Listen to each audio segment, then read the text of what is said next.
توکل کسے کہتے ہیں؟ توکل کے علماء نے مختلف معنی بیان کیے ہیں۔ صحیح۔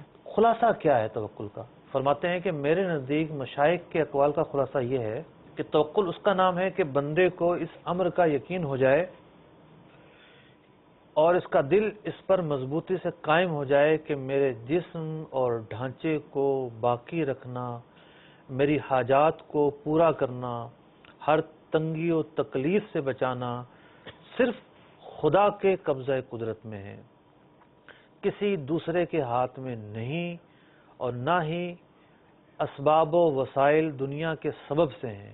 خدا اگر چاہے تو میرے جسم کی بقا اور دیگر حاجات کے لیے کسی مخلوق کو وسیلہ بنا دیتا ہے یا دنیا کی کسی اور شے کو ذریعہ بنا دیتا ہے۔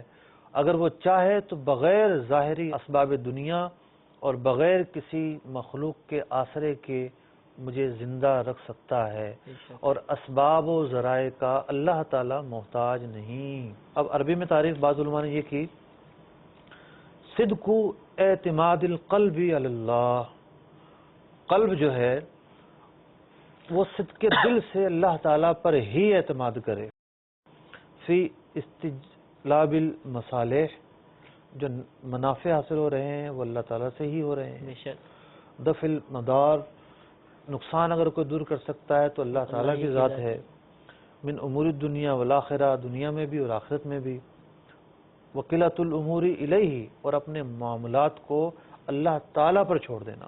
صحیح۔ اسباب اختیار کرے انسان، مثال کے طور پر اگر کوئی بیمار ہو گیا ہے، سب سے پہلے اللہ تبارک و تعالیٰ کی بارگاہ میں رجوع کرے، مولا کریم شفا عطا فرما، اور پھر سبب بھی اختیار کرے، صحیح، دوا کی طرف بھی جائے لیکن اللہ تعالیٰ ہی کی طرف اصل توجہ مرکوز ہو، وہی تو مطلب کہ دوا میں شفا رکھنے میں شفا عطا فرماتا ہے۔